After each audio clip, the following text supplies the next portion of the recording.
Our final talk for this first session is going to be given by Dr. Eric Montie, Associate Professor of Biology and Director of the Marine Sensory and Neurobiology Lab at USCB. He will talk about long-term trends in South Carolina DHEC water quality data. So turn it over to Eric. One second here. Okay, well, thank you, PRSF, for inviting us to give talks today. Thanks for the opportunity to talk about historical changes in salinity and fecal coliform levels in Beaufort County over the last 20 years. This work was completed by my past graduate student, Jamili Sudan. She's over here in the right.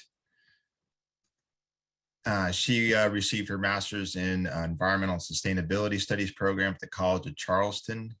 And we'd like to congratulate her too, because she was offered and accepted a position of climate resiliency staffer at the Chesapeake Research Consortium at the University of Maryland. So we're really happy that she's moved on. So I'd like to give her kudos. And all this work was largely done by her with my guidance and Dr. Alan Warren's, as well as other colleagues. So the objectives of our study were first to determine factors that influenced salinity and fecal coliform levels in the May River, South Carolina from 1999 to 2017. And using that approach, we wanted to compare the patterns of salinity and fecal coliform among all estuaries in Beaufort County and determine which have undergone the most degradation from 1999 to 2019, so a 20-year data set. From there, we wanted to rank the water bodies from the most to least impaired, and then publicize the research to gain public attention and offer recommendations for management. So this research utilized the South Carolina Department of Health and Environmental Control's salinity and fecal coliform data over the past 20 years. These data were collected on a monthly basis by the department. Salinity is measured during sampling in the field using a refractometer, where fecal coliform levels are determined in the lab using the A1M 10-tube decimal dilution method, resulting in a most probable number, which is a statistically derived means of estimating the number of bacteria per unit of water. We published this work in the Marine Pollution Bulletin in, I believe, 2020. And Jamili and Alan and Mike Pearson, I'd like to give a good kudos to the co-authors. And this will be made available if anybody would like to see this publication. So we use data from 11 South Carolina DHEC shellfish monitoring stations along the May River.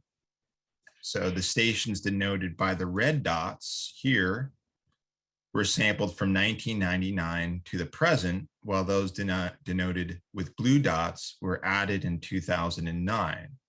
And this was because in 2009, South Carolina DHEC restricted harvesting oysters in the upper portions of the May River due to elevated levels of fecal coliform. And just to go back to Andrew's presentation and to Denise's wonderful presentation, near the headwaters is up here, and that's more sensitive to freshwater input.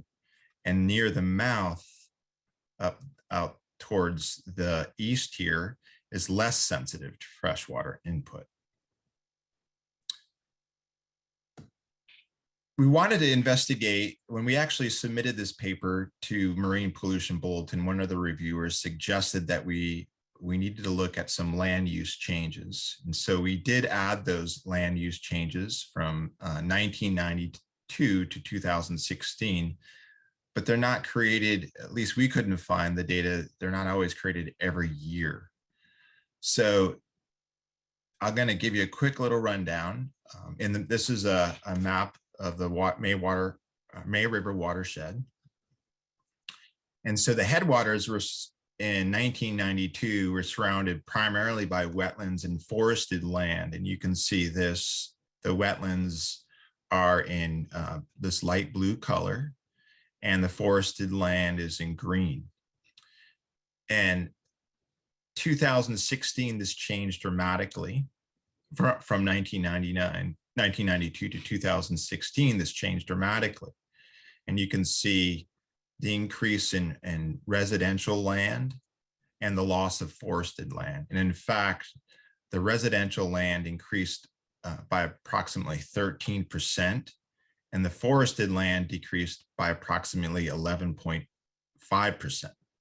So this trend aligns with the amount of population growth that has occurred in the region over the past 20 years and alluded to in Dr. Tweel's presentation. So through general linear modeling and correlation analysis, we wanted to determine how temporal parameters, geographical parameters, environmental parameters, and human parameters affected the salinity levels in the May River. And the temporal parameters included year, season, lunar phase, and tidal phase. The geographical parameters that we investigated were the distance to the mouth of the river, the May River. The environmental parameters where we investigated rainfall and El Nino, La Nina through the Oceanic Nino Index that's provided by NOAA. And we did not include water temperature in the model because we found out that there were some issues with the South Carolina DHEC data. So we did not include water temperature.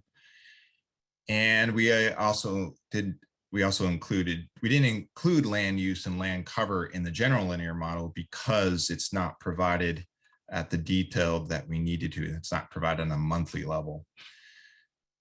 We did include population and did some work with correlation analysis. So the parameters that are in orange were significant factors, meaning that year, season, lunar phase, and tidal phase, distance to the mouth of the river, rainfall, and El Nino were all significant factors in the model. I won't go into all the factors and how they impacted impacted salinity. You can ask those questions at the end, or you can look it up in the paper that we can provide. The first thing, obviously, is that location affects salinity. So if you look at the two data sets that we looked at, primarily based upon the type of factors that we had two data sets, 1999 to 2017 and 2009 to 2017. If you look at the salinity levels, and here on the x-axis is station, and on the y-axis is salinity, and as you go from the headwaters to more towards the mouth, you can see that the salinity increases, and the salinity is much lower in the headwaters, which is expected because they're volume-sensitive waters. Now, if we look at how salinity levels have decreased over this time between 1999 and 2017, we're going to show you that they've decreased. So if we look first at the station all the way up in the headwaters at 1919, what I'm going to show you is a bunch of these little figures here, and this is the time frame goes from 99 to 2017, and then salinity is on the y-axis, and the tau beta is just a measure of it's a correlation factor, and it just gives you a measurement of whether it increased or decreased. And if it's negative, it's decreased. And if the p-value is below 0.01, then it was a significant decrease. And so, and all the stars will indicate that this particular station had a significant decrease in salinity over the last roughly 20 years, 18 years to be exact. So you can see here at both 1919, 19A, we had a significant decrease in salinity, as well as in 1919B, and then in 1919C, and 1924, 1916, and 1926 was significantly a significant decrease. And then we begin to lose that decrease in signal in the stations that are further towards the mouth, except for this one station here. And that's in front of Bull Creek, I believe, or not Bull Creek, it's near Savage Creek, excuse me. So that's kind of interesting. So those are salinities that have decreased. Then what we did was we wanted to understand the factors that influence fecal coliforms in the May River using a similar approach. And those factors in orange were significant: year, season, tidal phase, distance of the mouth of the river, rainfall, salinity, El Nino and La Nino, as well as population. Now, we didn't include water temperature and sediment dynamics and land use and land cover in these models because they didn't follow the same temporal timeline. But they've also been shown in other studies to impact fecal coliform levels. Again, a similar figure previously. The top is the 2009 to 2017 data set. The bottom goes from 2009 to, I'm sorry, this is 1999 to 2017. The bottom is 2009 to 2017. So those stations located in the headwaters had the highest fecal coliform levels, and you can see that here. Now, this red line, I want to point out this red line, it indicates the level at which South Carolina DHEC restricts shellfish harvesting. So as we can see, the stations located closer to the headwaters have exceeded this level. Now, historically, fecal coliform levels have increased throughout the May River, and I'm going to show you these data now for each one of these stations. And so here, this is again on the x-axis is the year. On the y-axis, it's the log of the MPM number of fecal coliform. This here is the trend line, as well as this is that level at which it exceeds the South Carolina DHEC 14 MPN level. And these little arrows are indicating sort of when that started to exceed. And then this star indicates that this is a significant increase indicated by the tau beta that's increased, as well as the significant p-value. So I'll scroll through these. This shows a significant increase. This shows a significant increase, as well as this station. This station is increasing, but it's not quite above that 14 MPN number. This is shown an increase, but again, below that red line. Increase, but below the red line. Increase, but below the red line. Slight increase, but below that red line. No increase. So interestingly, as you go again further towards the mouth of the river, we lose that increased signal in fecal coliform. So Andrew Tweel did a wonderful job reviewing the population growth and the changes in development in impervious surface over the last 20 years. But I'll just highlight this again. Here's the May River here. And this is a GIS, a Google Earth map of 1990 of Bluffton. So keep an eye on what's green and what's brown, because the brown area has been developed. And so you can see as we move from 1995 to 2000 to 2005 to 2010, 2016, you can see the land use changes. So forested land decreased, impervious surface increased, more stormwater runoff, salinity drops in headwaters, which we think is conducive for fecal growth. So what we wanted to do then is we wanted to take this information and do a broader understanding to investigate changes in salinity and fecal coliform levels over the last 2 decades in estuaries over the entire Beaufort County. And this was Jimmy Lee's second chapter of her thesis, and we're working on this publication now. So Beaufort County, as we know, the population increased from 112,000 and close to 113 in 1999 to 192,000 in 2019. Salinity in fecal. So what we did here is we looked at the salinity in fecal coliform data from the South Carolina DHEC shellfish managing areas 15 here, right here, 16B, 17, 18, 19, and 20. And this is again using DHEC's monthly sampling program, which provides salinity and fecal coliform levels. And we did Kendall's tau beta correlation test to determine changes in salinity in fecal coliform. So from this map, what we did, these are all, each of these dots are representing the DHEC stations. And they're actually, the legend here is the Kendall tau beta correlation coefficients for salinity. So stations that are red have a negative coefficient indicating a decrease in salinity. And stations that are blue have a positive coefficient, and that indicates an increase in salinity. Stations that are black did not show any significant changes over time. So from this map, we can see that locations that are closer to the headwaters or located further inland experience a significant decrease in salinity over the past 20 years, which aligns with the results we saw in the May River analysis.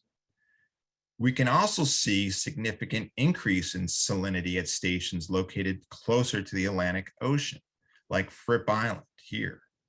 We hypothesize that this is a result of sea level rise and increased salinity intrusion occurring within the estuaries. So bodies of water, to better understand which bodies of water have undergone the most significant decreases in salinity, we average, and we're still working out the details of this, but we average the significant tau beta values for each body of water located within all the management areas. So out of 33 bodies of water that were assessed in this study, 27 underwent significant decreases in salinity. And what I'm going to do here, these are the 10 estuaries that experienced the most significant decrease in salinity. And so I'll point these out. Number one, the Wright River. And you can see this is the average tau beta and then the average salinity in 2019, but that's the average tau beta. That's the New River. Then the whale up by Whale Branch, and here's the Okatee, which is number 4. 5 is the Cooper River. 6 is the West Branch Boyd Creek. 7, May River. 8, Brickyard Creek. 9, Macaulay's Creek, and 10 is U-Haul Creek. Okay. So let's now review changes in fecal coliform over the last 20 years using a similar approach. Again, what we did was use this Kendall tau beta correlation coefficient for fecal coliform. And so stations that have a positive coefficient, meaning indicates that there was an increase in fecal coliform. And stations that are blue have a negative coefficient indicating a decrease in fecal coliform. And stations that are black showed no significant change over time. So you can see all these stations here had significant increases in fecal coliform over the last 20 years. So bodies of water with the most significant increases in fecal coliform, what we did here was took a similar approach. And out of the 33 bodies of water assessed in this in this study, 14 underwent significant increases in fecal coliform. And I'll go through these estuaries now. So Habersham Creek had the highest average tau beta, then followed by the Okatee River, then followed by Uhaw Creek, then Whale Branch Creek, then the New River, then the Wright River, Hazard Creek, Broad River creeks. That's not within the Broad. Those are like within little tidal creeks near the Broad. Jarvis Creek, and then, believe it or not, the May River. Okay. So I would also like to highlight that 6 of these bodies of water are the same bodies of water that experience some of the largest decreases in salinity. And one thing that we do need to assess is sort of the contribution of the stations that are giving this rank. And we're looking at that, and there might be better approaches. So key points, and some of these were alluded to in Andrew and Denise's talk, but I think we're adding a little twist of climate change, because we know that climate change increases El Nino events, and that increases rainfall, and that decreases salinity. That increases stormwater runoff, which also decreases salinity. We have an increasing population, more impervious surface, loss of forested land. That also leads to increased stormwater runoff and increases fecal coliform. We have more septic failures. Decreased salinity fuels the increasing fecal coliform, sometimes providing more conducive growth for fecal coliform bacteria. Here's the key points. What I think is probably the most important slide in this presentation is that we need to address the loss of forested land in Beaufort County. With the loss of forested land, hydrological benefits like increased transpiration, which is the process by which vapor is released into the atmosphere by plants, and rainfall interception are lost, leading to increased amounts of runoff entering our estuaries. And in fact, research conducted by the city of Charleston found that trees intercept about 28 million gallons of runoff annually. And they published a table here on the right of different types of trees found within the area with their rainfall interception, and found that live oaks account for 41% of this rainfall interception. Again, I stress the loss of water vapor through the stomata in a plant's leaves via transpiration is a great way to bring that extra water to the atmosphere, and we're cutting it down. So I'd like to thank our special thanks to Mike Pearson and the South Carolina DHEC Shellfish Monitoring Program. They do incredible work, and we really need to thank DHEC for all their hard work over the last 20 years. I'd like to thank my co-author and colleague, Dr. Alan Warren. He really helped get this work started. Thank you, Alan. And of course, Jamili, she did wonderful work. Oops.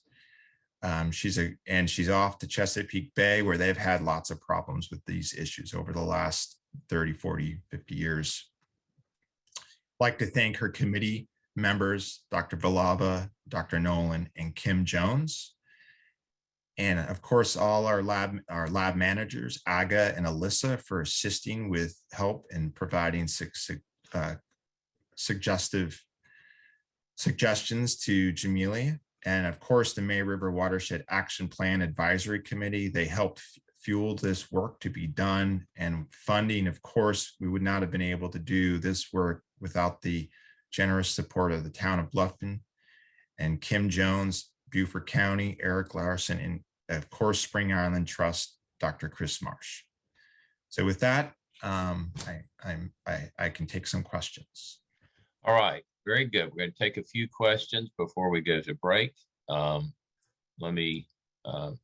a lot covered there. I thought that was a great segue to what those 3 talks have done as well.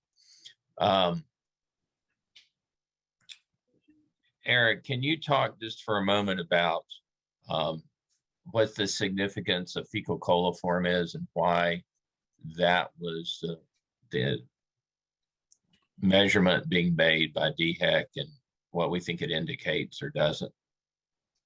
Yeah, I mean, I think, DHEC they have a shellfish monitoring program, and this is part of that. So if there's too much fecal coliform in waters, you can't harvest oysters. So it's one of the first indicators that, water quality is becoming poor in watersheds. That's my take on it. And so that's why in 2009, if I went back here, that's why in 2009 they ended up having to add those extra stations here in blue. Okay. In the river. It was further refined where the source was coming from. Right. And this actually is really, once I think this really is a great result of some of the work that Denise Sanger pointed out in Rosedew Creek, because Rosedew Creek is right here, right about right here, I think. It's right around here. Yeah, it's like right there, I think. I can't see, but yeah. Okay. All right, we have one question and then we're going to take break. Is another question. Can you speak to what efforts are being made and what needs to be done to address the loss of forested land? That's not really in your area, but you had talked about the fact that that needs to be addressed. Yeah. I think that's yeah, I don't know what to say about that, except that, I drive by on 46 to go home to my house, and there's 120 acres for sale. A first step, my suggestion is that the town buys that land and creates a park. I know that's a bold statement, but that would be a great way to at least, move in a direction of increasing forested land rather than having that land be developed. Yeah, Beaufort County does have the Rural and Critical Lands program that works toward that. That's one small piece to that. A key thing that has not been done with these housing developments is in some areas there's the whole idea of urban forestry and providing incentives for people to reforest areas that have been cleared. Okay,